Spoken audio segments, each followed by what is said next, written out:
Hi, I'm Kirk Holding with the Living in Spokane, North Idaho team. Today we're going to go over something that comes up a lot, capital gains taxes. When you're buying and selling homes, you need to understand the pros and cons, things to do to avoid paying taxes, and we're going to go over everything you need to know. We're going to get to it right now. Let's start simple. Capital gains is just the profit you make when you sell your house.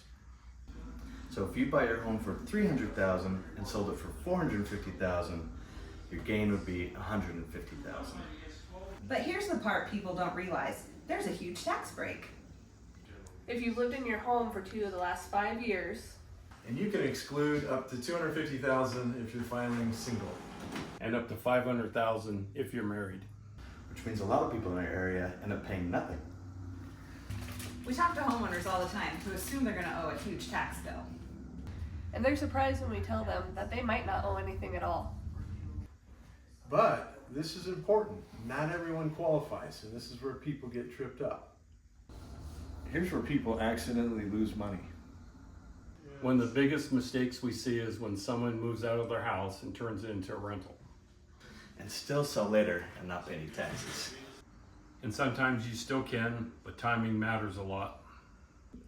And if you don't meet that 2 out of 5 years living there rule when you sell, You could lose that exemption and owe way more than you expected.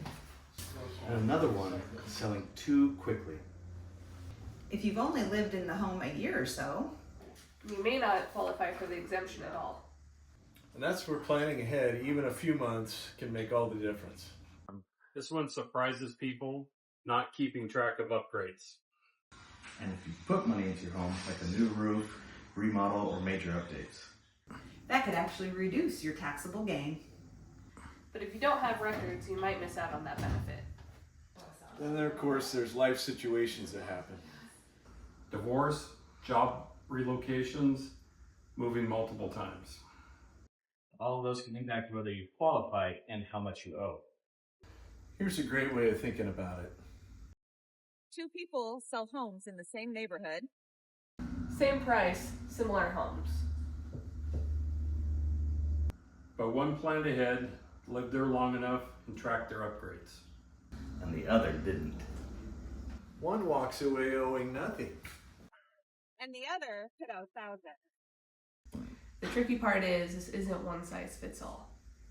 Your timeline, how long you've lived there, and what you've done to your home.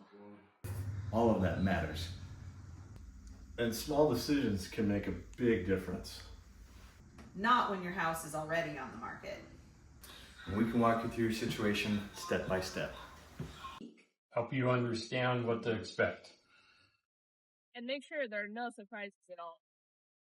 If you're thinking about selling in the next 2 years, let's get together. This is something we're definitely going to want to meet and start making a plan. Shoot us a text, send us an email, hit the link below.